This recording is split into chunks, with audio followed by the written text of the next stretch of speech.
আসসালামু আলাইকুম, সবাই কেমন আছেন? সবাই ভালো আছে। তো আমরা এখন এখানে কেন বসছি? আজকে ক্ষুধার জ্বালা আমি কয়েন বক্সে কয়েনগুলোকে বেচে দিব, মানে খাবো এইগুলো দিয়ে। আসলে আমাদের অবস্থা তো জানেনই, ভয়াবহ একটা অবস্থা। তো বাসায় যখন টাকা পয়সা থাকে না, তখন আমার ব্যাংকের টাকাগুলো দিয়ে তখন ক্ষুধা লাগলে কি করব বলেন? পেট তো আর মানে না। তো এখন মেয়ের ব্যাংকের টাকা দিয়ে আজকে আমাদেরকে নাস্তা খাওয়াবে। আমার মেয়েও শিখে গেছে যে ব্যাংকে টাকা জমিয়ে বিপদে পড়লে এটা দিয়ে কি করতে হয়, বিপদের সময় কাজে লাগাতে হয় না? অনেক টাকা আছে এখানে, তো মনে হয় অনেক টাকা, জানি না দেখি কত টাকা আছে। এখন কি 50 টাকা নিবা নাকি?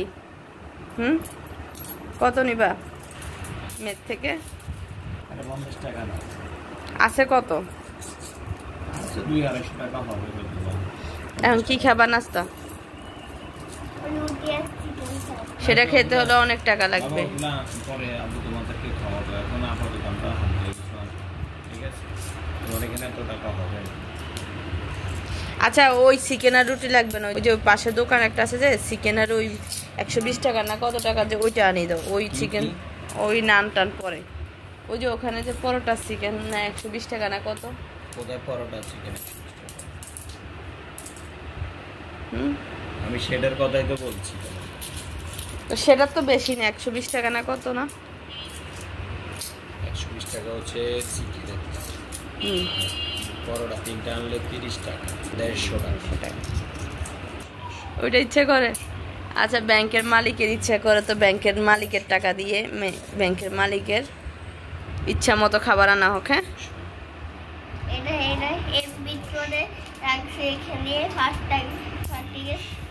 তুমি যে সারাদিন কেউ শুনছেন যে টাকা দিয়ে কেউ খেলা করে?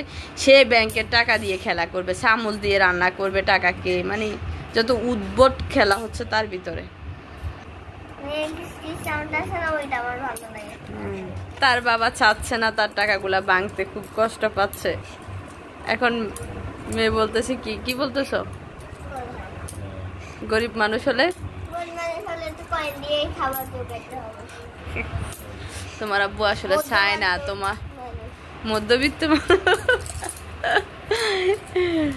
বাচ্চাটা বুঝে সবকিছুর সাথে মানাইতে পারে। যাক, আপনি কষ্ট পাইয়েন না। আবার যখন টাকা হবে মেয়েকে টাকা ভর্তি, এই ব্যাংক ভর্তি টাকা দিয়ে দিয়েন। হ্যাঁ, কথা বলো, না বললে শোনা যাচ্ছে না তোমার।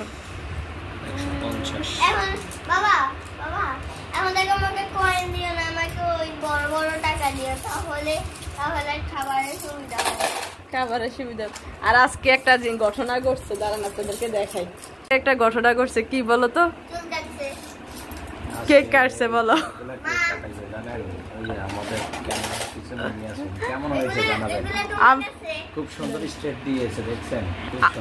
আমাকে কিন্তু নাপিত বানাই দিছে, এখন সেলুনে যায় না। সে দেখি ঘুরো না, একটু পিছনে ঘুরো।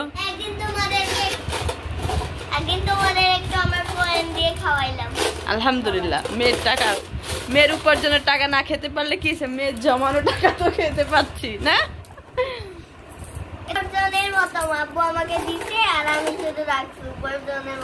এটা আপনার উপার্জন? এটা আপনার উপার্জন? ওরে বাবা, একটু কাটিংটা দেখাও না, কেমন হয়েছে অবশ্যই জানাবেন কিন্তু। সুন্দর লাগছে না?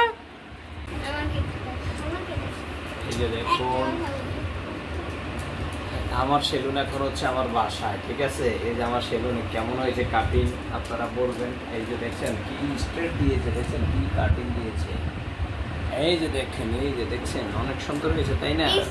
আপনারা বলবেন কেমন হয়েছে। কত টাকা যে বেঁচে গেল। তোমার কত টাকা লাগে একদিন যাইলে? একদিন সেলুনে গেলে তো চুল টুল, ধরো আমরা তো নর্মাল সেলুনে যাই, আমরা তো আর হাইপে সেলুনে যাই না। হাইপে সেলুনে গেলে তো অনেক টাকা না, তো এখানে ধরো ও আমাদের পরিচিত, ওরে 150 টাকা দিলে হয়ে যায় চুল কাটাতে। তো 150 টাকা ধরো আমার বেঁচে গেছে। তো এই মানে কতদিন থেকে আমি তোমার চুল কাটাই দিতেছি? 150 টাকা করে হিসাব করলে অনেক টাকা বাঁচা দিছি তোমার আমি। টাকাও বাঁচাই দিছে, আবার সর্বশেষ কথা হচ্ছে মেশিনটাও তো সে কিনে দিয়েছে। ও তো আমার সেলুন, আমার মেশিন কিনা লাগবে না? আমার সেলুনে যদি মেশিন না থাকে, সিজন না থাকে, তুমি কি আসবা? কিন্তু টাকা সব জমা রয়ে গেছে, টাকা দিবা। আর এখন মানে সেলুনটা ফ্রি কাজ করতেছি। কেমন হয়েছে জানাবেন? তারা তো পরে জানাবে, কিন্তু তোমার থেকে কেমন লাগছে সেটা একটু বলো। আমার থেকে তো ভালো হয়েছে, খারাপ না। প্রথমে বসবে না মানে চিন্তা করতেছে ভালোই হয়েছে। প্রথম কি একটা জিনিস হচ্ছে একবার সবগুলো সমান করে ফেলা হয়, এটা এক বিষয়। আর একটা হচ্ছে কাটিং দেওয়া, ডিজাইন দেওয়া। তো ডিজাইনটা তো তোমার প্রথমে সে রাজি হয়েছে, মানে বলছিল যে চুল ফালাই দেওয়ার জন্য, পরে আবার কেন জানি চেঞ্জ হয়ে গেছে, বয়ে বসে না যদি নষ্ট করে ফেলি। এখন কাটারির পর থেকে আল্লাহ আমার এখান থেকে কি বাতাস লাগতেছে, কি শান্তি। মানে আসলে গরমকাল আসলে তো মাথার চুল একটু ঘামায়া যায়, খিসবিস লাগে, অনেক ঝামেলা হয়। আমরা কিন্তু কাজ করে মানে চুল টুল সারা বাসা ভরে গেছে, আজকে সবকিছু আবার পরিষ্কার করতে করতে অনেক দেরি হয়ে গেছে। তো ঠিক আছে, এখন আমরা যাচ্ছি। আমি একটা কথা বলি, এই যে এইগুলা দাও, এইগুলা সব দেখা যাচ্ছে না, উপর উঠো। এগুলা সব টাকা নিচ্ছে, এগুলা সব টাকা নিচ্ছে আমার থেকে। এগুলা নিয়ে নাস্তা আমরা কত আছে এখানে জানি না, আমি বলি নাই তো। 150 টাকা। 150 টাকা ওইদিকে বলছে আমার। আর কত আছে ব্যাংকে? আরো আছে, জানি না কত টাকা গুনিনি। তোমার বাবা তো গুনছে। বাবা ওইগুলা গুনে নেই মনে হয়। সবগুলা গুনছে।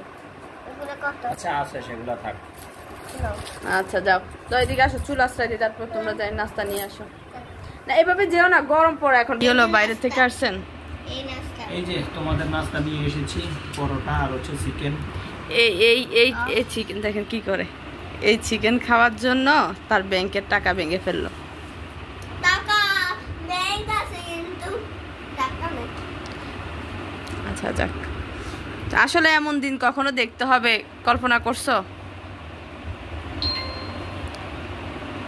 কল্পনার বাইরে সবগুলোই চলে আসে, যে বাচ্চার টাকা ভেঙে এখন খেতে হচ্ছে। যাক আল্লাহ ভরসা, সবকিছু। ওইটা তো আমি জমাইছি বিপদে যেন কাজে লাগে। আর সেটা তো বাবাই দিছে রাখার জন্য নাকি? বিপদে কাজে লাগার জন্যই তো আসলে এভাবে জমানো টাকা। কিন্তু না আসলে সেটা তো ঠিকই আছে, অবশ্যই ও ঠিকই বলছে। যখন থাকবে না তখন ওখান থেকে দিয়ে খরচ করতে হবে। আচ্ছা তো খেয়ে নেক নাস্তা। খাটের উপরে বসে বসে সবাই শুরু করে দিছে। এই চিকেনটা আসলে পেঁয়াজ টমেটো মানে সব কিছু দিয়ে, যে নর্মাল ওই যে আমাদের বাসার পাশে একটা আদিবার স্কুলের সাথে একটা হোটেল আছে, ওখান থেকে আনা হয়েছে। যে ভালোই লাগে, খারাপ লাগে না। মা এই চিকেনটা আগে থেকে করা থাকে, শুধু এই মশলাগুলো এখন করে। আগে তো সবসময় নান রুটি আছে, ওই পোড়া মুরগি খেত, গ্রিল। কিন্তু এটা মানে প্রথমে একদিন ও হঠাৎ করে নিয়ে আসছে, পরে দেখে আমাদের থেকে ভালোই লাগে, তারপরে মাঝে মাঝেই আনা হতো। কিন্তু ইদারিং তো আমাদের এগুলো এখন স্বপ্নের মতো। তো আজকের ব্লগে পর্যন্তই, নেক্সট কোনো ব্লগে দেখা হয়ে যাবে। আল্লাহ হাফেজ।